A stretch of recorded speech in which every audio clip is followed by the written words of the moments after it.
Hey there, guys. Today I'm gonna be live reacting to the latest death battle, Yuji vs Denji.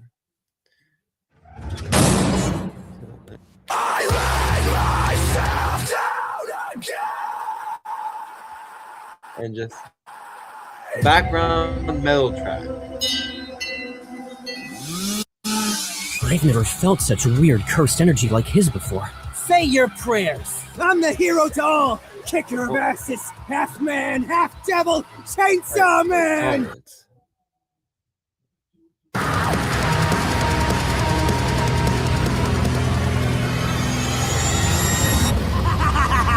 You messed up, baby. Is that a reference to hold on, Red vs Blue or something? Because I do know Yuji's voice actor is the same one from I believe they voiced Caboose in Red vs Blue.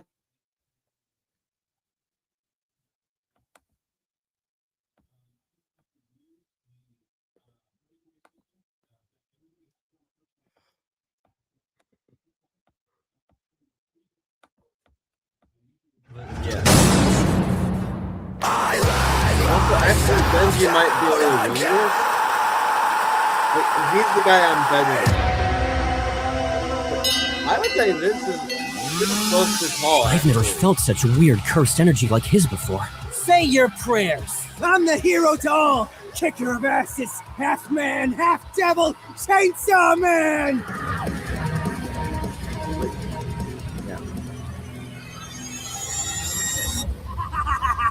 You messed up, baby!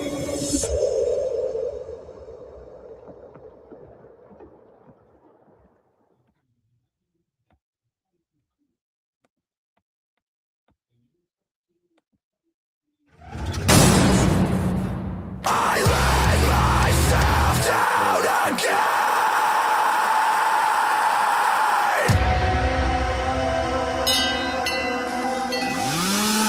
I've never felt such weird cursed energy like his before. Say your prayers. I'm the hero to all. Kicker of asses, half man, half devil, chainsaw man.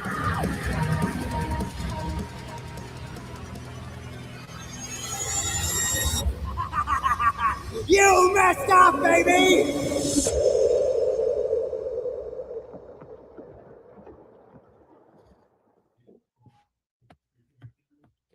You know, that final shot right there kind of confuses me. I mean, I actually haven't seen the Reze arc movie. So, yeah. I've seen the series for both of them. Kind of glad that season 2 of JJK is on Netflix, finally. So, yeah. I mean, yeah, I let myself down again.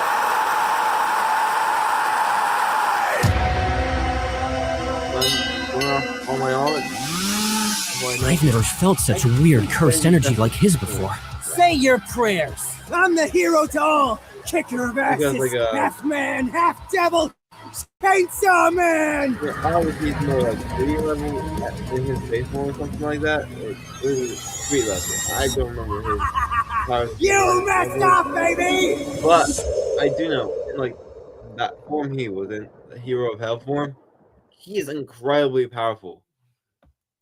One of his major weaknesses actually goes out. His requirement for blood to heal in his Hero of Hell form. But his most powerful thing is that, I mean, Puchita, which is the little dog right there, like, yeah, like, was able to reset the universe. So, yeah, I'm definitely betting Denji. I let myself down again. Interesting that they didn't feel like the last few minutes. I've never felt such weird cursed energy like his before. Say your prayers. I'm the hero to all. Kicker of asses, half man, half devil, chainsaw man.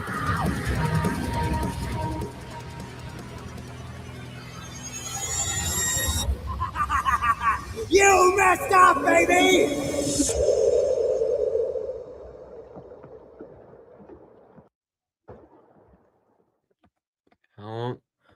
Premiere will begin shortly.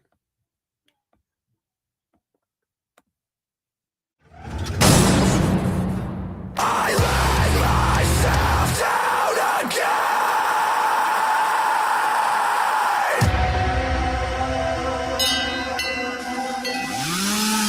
I've never felt such weird cursed energy like his before. Say your prayers. I'm the hero to all. Kicker of asses, half man, half devil, chainsaw man.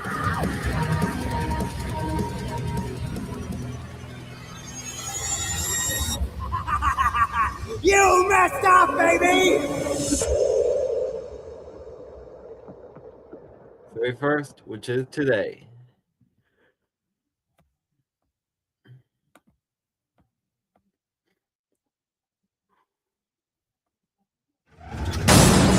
Yeah, I got like a little bit ago, I guess. Yeah. Bad news for you, unless you give up your fellow traitors. I don't know any traitors. Alright, this is a little bit higher than I thought.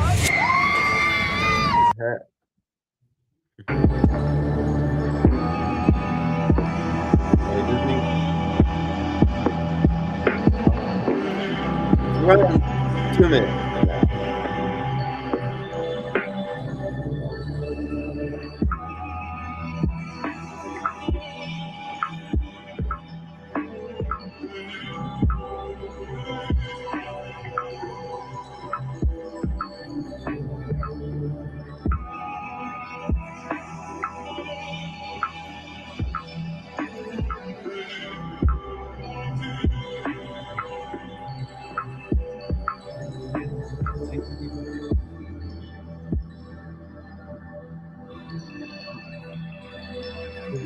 Oh, so guys, I feel like I kind of an idea of what could be next time on Death Battle. I feel like it should either be Aang vs the Traveler, or something more light. Maybe, like, since the stars have been kind of aligning lately, Monokuma vs Kuro Sensei. So those are my 2 main guesses. There could be like millions of other matchups. Like we could be getting Light vs Colombo next time. Or maybe something like Captain Crunch vs Tony the Tiger. It was on the Kickstarter. So yeah.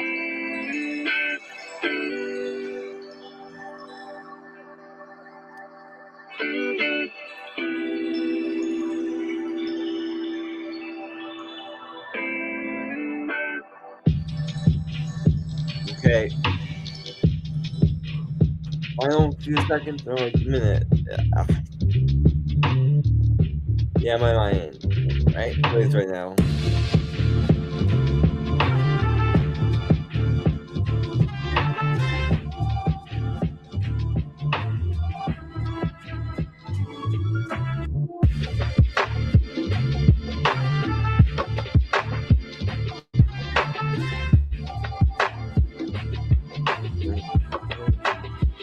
Five, 1, 2, 3, 22, 21, 20, 19,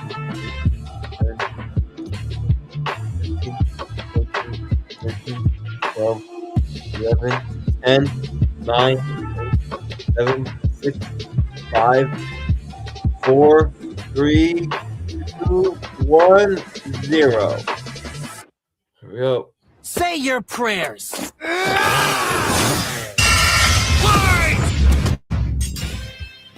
Yuji versus Denji. The Vessel of Sukuna versus the Chainsaw Man.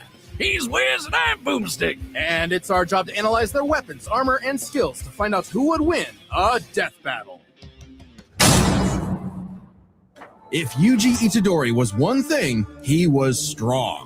As his grandfather lay dying, he made Yuji promise to help others and not to die alone. A promise Yuji would keep by joining Jujutsu High, a school for up-and-coming sorcerers training to rid the world of curses. Essentially monsters manifested by humanity's fears, hatreds, and anxieties. Just one problem for Yuji. Unlike everybody else, he didn't have a magical curse technique.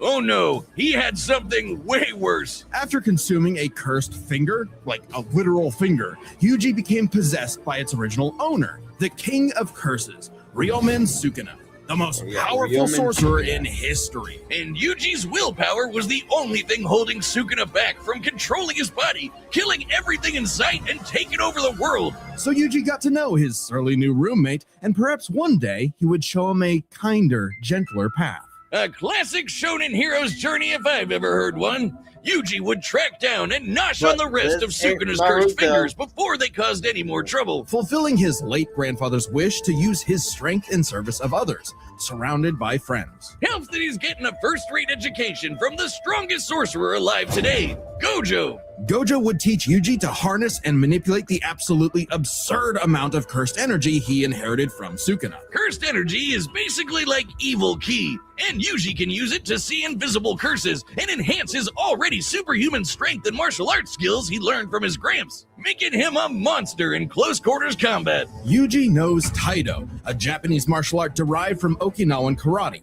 It focuses on agility and flexibility with the inclusion of spins, twists, tumbles, drops, rolls, and fleet footwork, which he combines with jujutsu techniques like Divergent Fist. Yuji strikes an enemy so fast that his cursed energy takes a second to catch up, hitting his opponent twice and messing up their rhythm. By perfecting that timing and applying cursed energy within 1 microsecond of a hit, Yuji can achieve the Black Flash, increasing the power of his hit by a factor of 2.5. A feat that would require reaction speeds nearly 1,000 times faster than sound. It's basically impossible to do at will. You're so in the zone when you pull it off that it fully restores your cursed energy and boosts your output to 120%.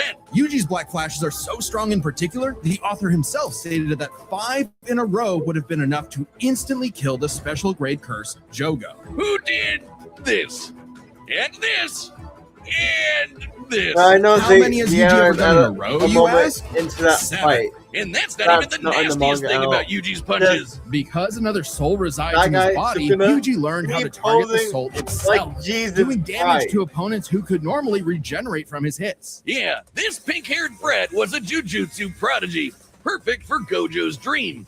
You see, it's lonely at the top, and Gojo wanted to train a crop of pupils powerful enough to share the burden of reforming Jujutsu society. Until one fateful battle when Gojo was sealed away, and Sukuna took over Yuji's body. Then proceeded to, well, commit that whole mass murder thing he was always going on about. Yeah, turns out Sukuna's evil. Like, really, totally, completely, irredeemably evil. And it also turns out that every twist and turn in Yuji's life was orchestrated by the body-hopping sorcerer Kenjaku in order to resurrect Sukuna and bring about the curse apocalypse. In Yuji's eyes, something he was completely responsible for.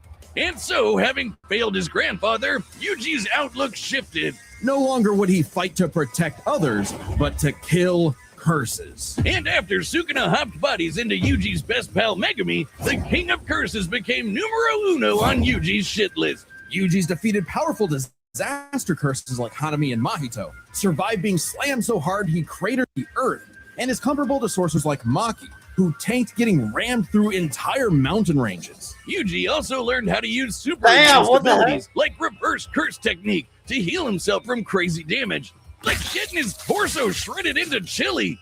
Ugh. And in some other sorcerers' cases, even regrowing lost limbs. Though it takes a lot of energy to regenerate blood, so after going on a cursed object feeding frenzy, he learned how to manipulate his own blood to speed up his healing, or fire it like a blood beam.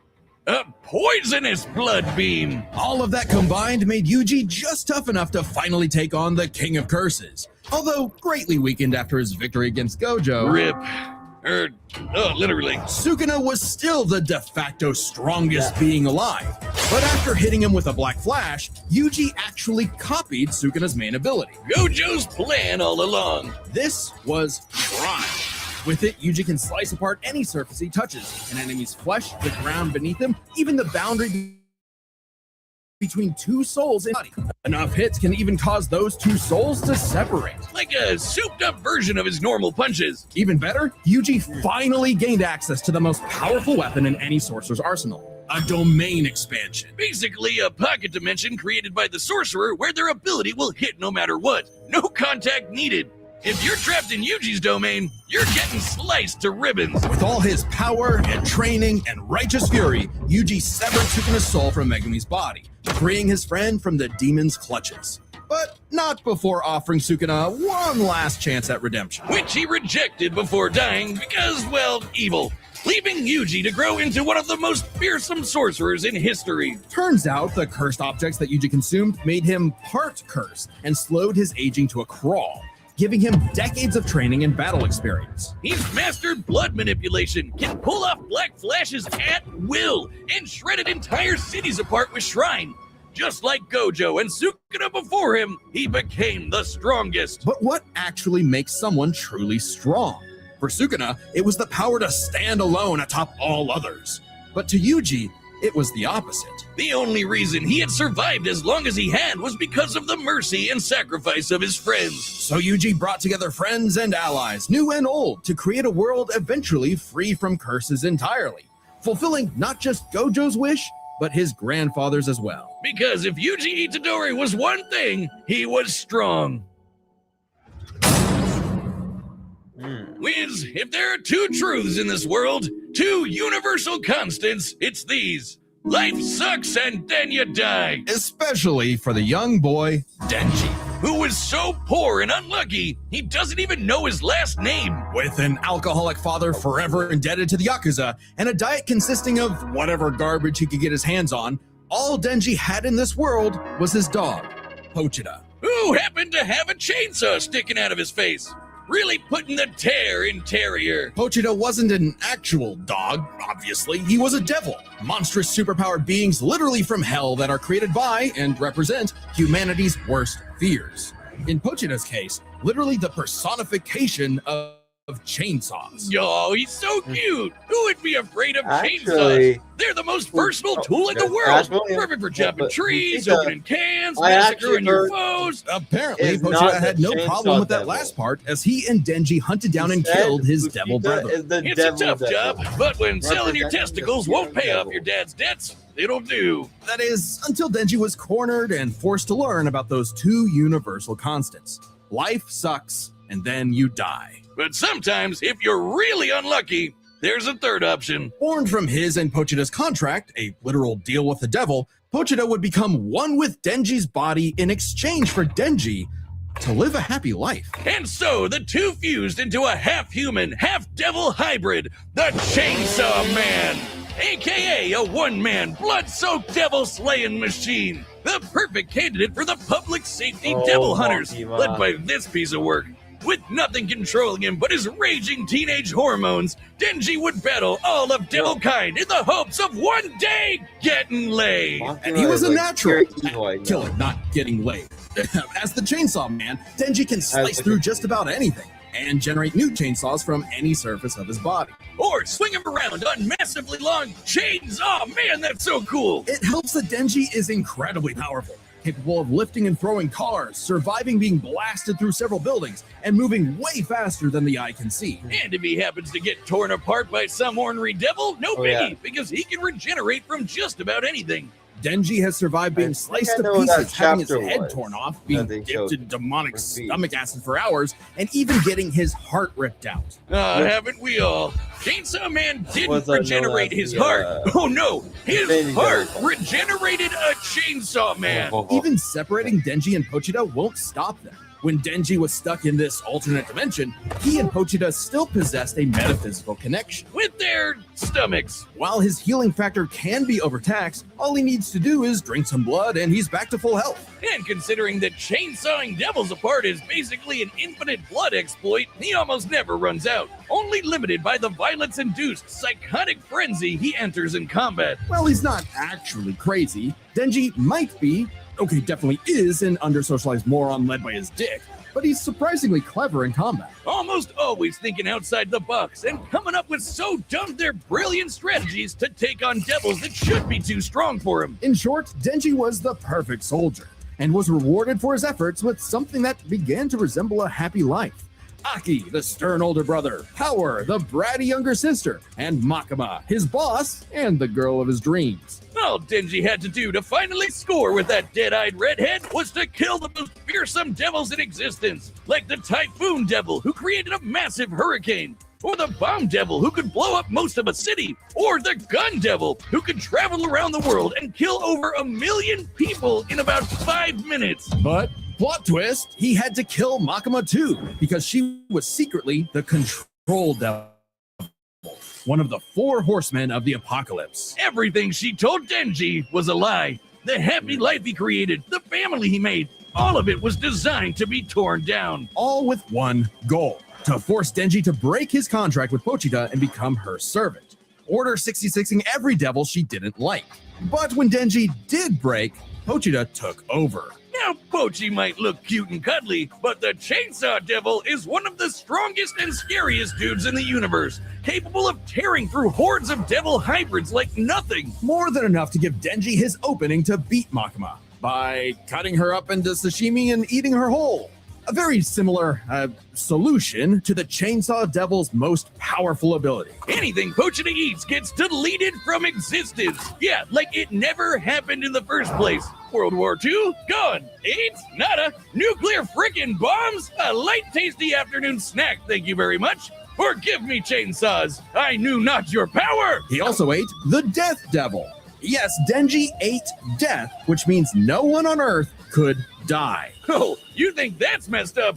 Let's talk about his next romance, Asa. A sweet, shy, awkward girl, perhaps Denji's one true love, except for the fact that she shares a body with Makima's sister, Yoru, the War Devil. Who herself is in love with the greatest warmonger of them all, the United States of America. And Yoru was determined to use her love of the USA to drown the world in a ceaseless hurricane of blood. Denji, buddy, you ever considered maybe switching to guys or something? Because every single woman you meet has tried to kill you. It was in Denji's climactic battle with the War Devil that his and Pochita's bond finally matured, giving Denji full control of the Chainsaw Devil's power.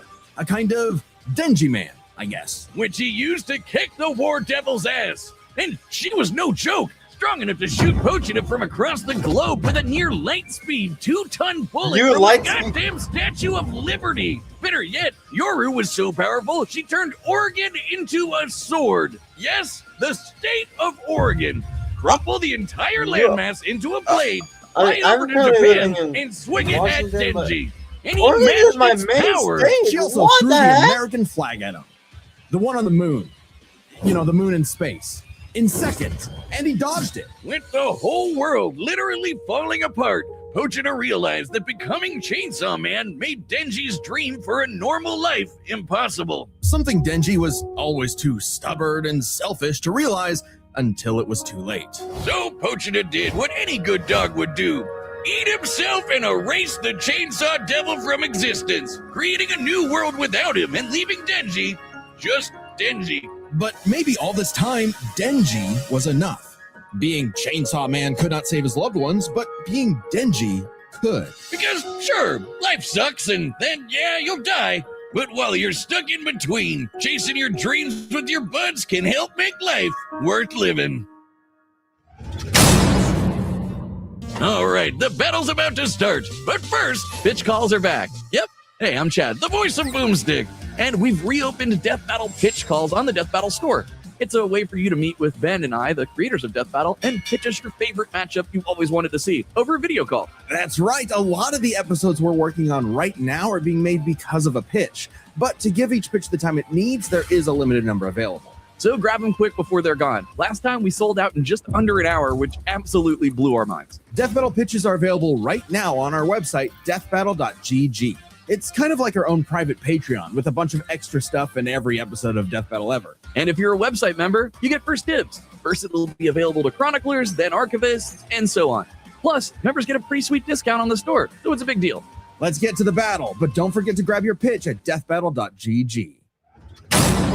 All right. All right, the combatants are set, and we've run the data through all possibilities. It's time for a death battle!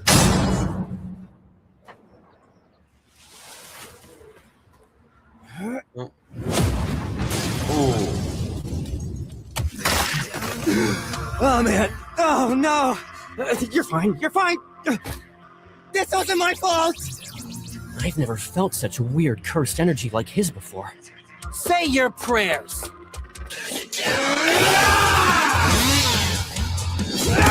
Look, that's definitely lyrical track. You're a chainsaw curse? Oh, no. I'm the hero to all. Kicker of asses. Magnet to chicks. Half man, half devil. Chainsaw man. Let's finish this. Chainsaw instant death technique!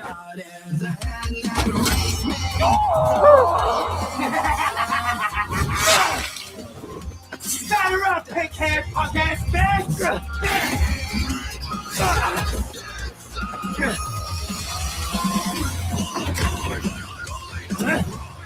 Hell yeah!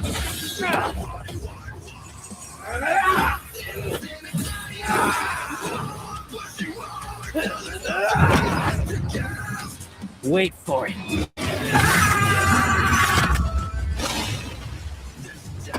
I realized you had two cursed energy sources in one body, so I separated them. Speaking of...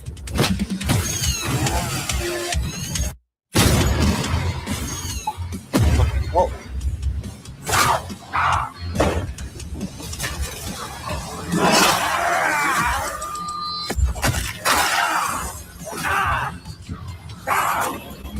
Crap!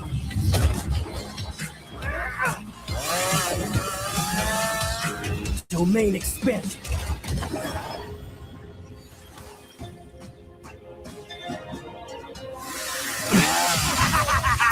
Yeah, you messed up, baby! Koji-dan are our brothers! You'll never keep us apart!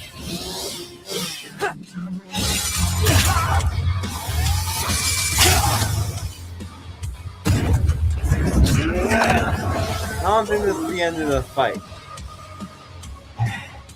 Domain expansion. Huh?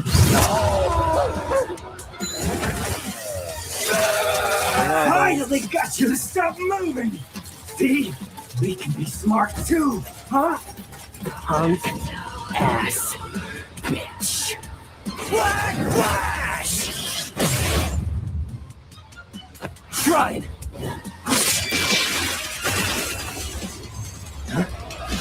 No! Just... What was the curses?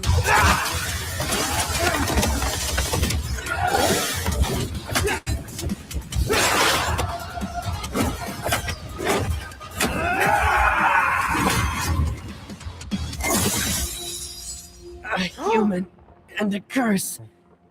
Brothers. You don't see that every day. All right, Pochita. I wonder if that burger place is still open.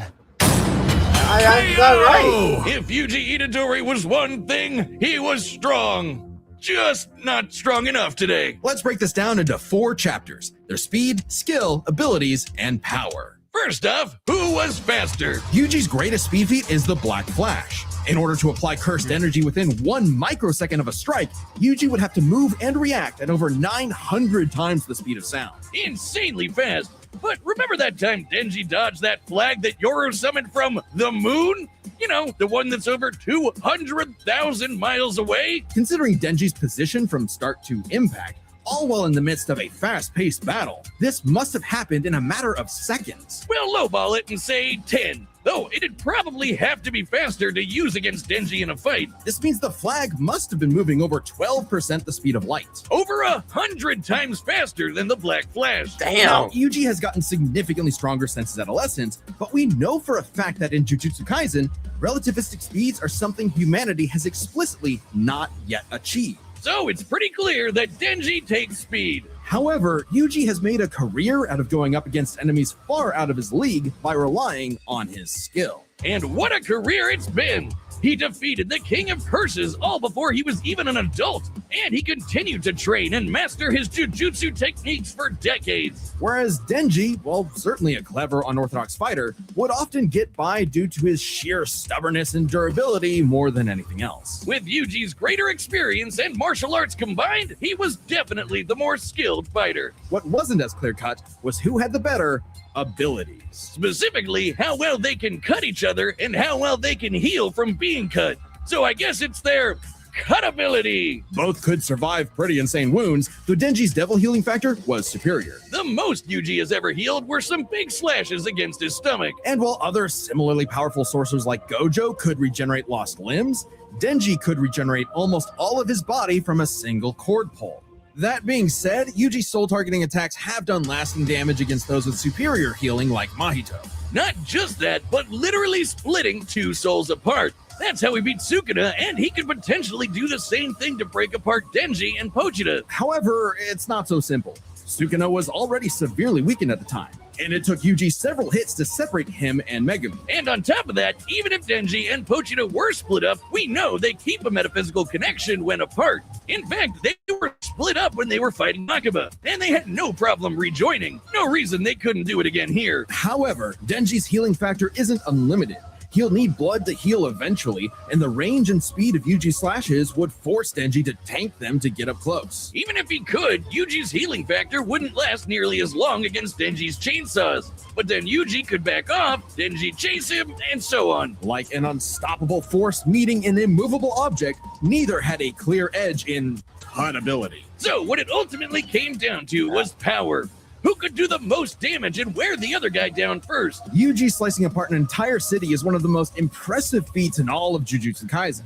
By measuring the clouds of dust created in his attack's wake, we can estimate he launched over 5.5 million tons of debris into the air. That kind of force is equivalent to over 3 megatons of TNT, comparable to a hydrogen bomb. But unfortunately for Yuji, while he could cut apart a city, Denji was Oregon level. The state of Oregon is the 9th largest in the Union by total area, nearly 100,000 square miles. By estimating its volume, Yoru compressed a mass weighing over 750 trillion tons. One swing from that sword would hit with an energy of over 30,000 megatons of TNT. Which is like 10,000 hydrogen bombs. And not only did Denji survive a swing, he straight up overpowered it.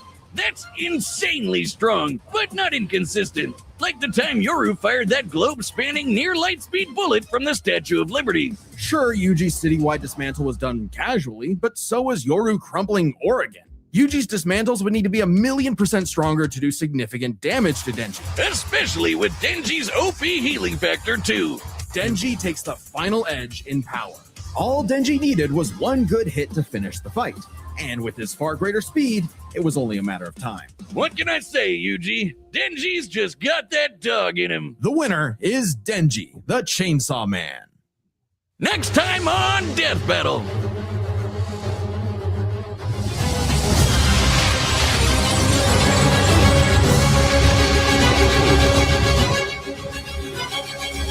Subscribe and join as a member to see more Death Battle. Okay. Thanks for watching.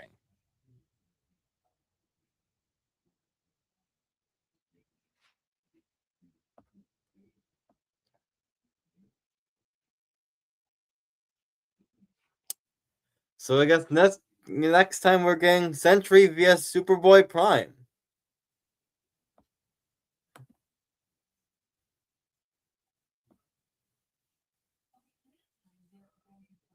I got settings.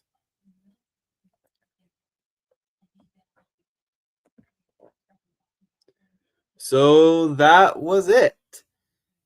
kind of can't believe I actually did get the outcome correct. But I will see you guys later.